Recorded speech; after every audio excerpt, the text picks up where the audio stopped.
Chào các bạn. Thì hôm nay mình sẽ hướng dẫn các bạn sẽ cài đặt và cấu hình một cái project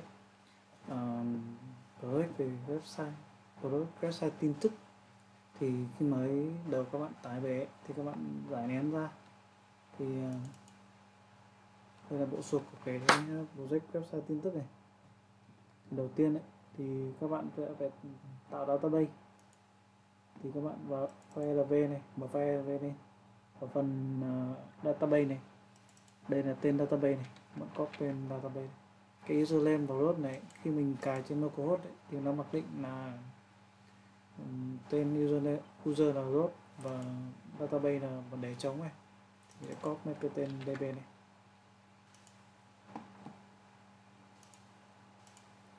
Chọn create database,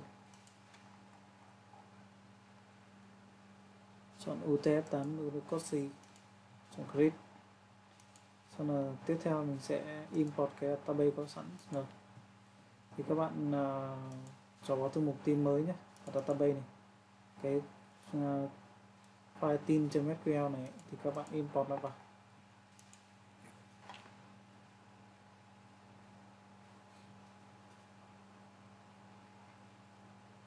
Ở đây thì mình sẽ chờ trong lúc mà chờ nó import database vào ấy, thì mình đi tiến hành cấu hình. Các bạn sẽ là ổ C này, Windows này,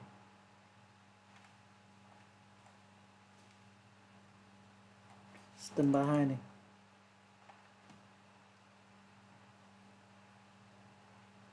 server và etc này, và các bạn mở cái file host này lên. Các bạn thêm cho mình một cái dòng đây sẽ cấu hình cái domain ảo new new.abc vào đây. Và tiếp theo ấy thì mình sẽ vào cái thư mục sam và avatar này và connect này và extra này, mở file httpdp con vhost ra, kích edit này, copy ra một cái virtual host này. Ở cái server name này thì các bạn khi các bạn mới vào ấy, thì bạn sẽ phải mở hết cái thằng này của virtual host này ra. Ở đây có cái phần domain document root này là cái đường dẫn cho đến cái project của mình. Thì đấy, thì mình sẽ copy trên này ra, paste vào đây. Cái server name này các bạn sẽ copy cái domain của mình vào. Ok, sau khi các bạn tạo xong domain rồi ấy, cấu hình xong rồi, ở đây thì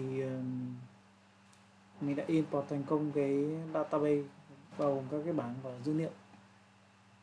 Thì nếu các bạn sẽ có thể kích vào cái design mode design này để xem cấu trúc của các bảng. Đây là cấu trúc của các mối quan hệ có giữa các bảng. Các bạn có thể kích vào đây để xem. Rất là nhiều bảng. Ok, xong mình sẽ bắt đầu đi cấu hình tên DB này, code này.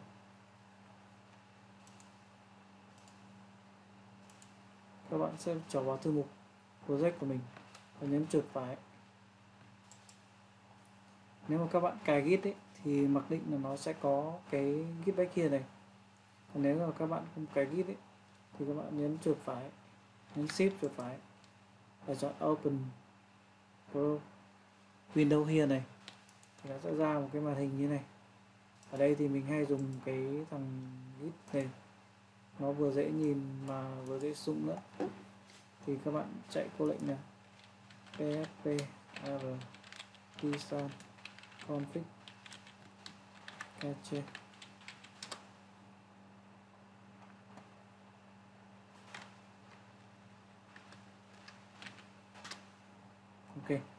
có lệnh này để nó xóa cách và cập nhật các cái cấu hình mới trong file Laravel này. Tiếp theo thì mình sẽ chạy cái project của mình lên.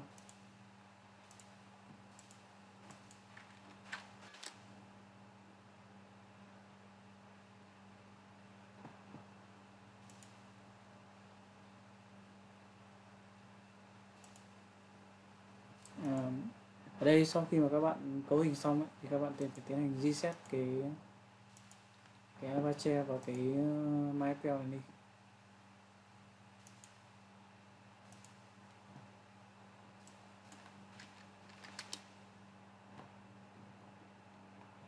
Ok, thì ở đây thì mình đã cài đặt xong và cấu hình xong cái trang tin tức.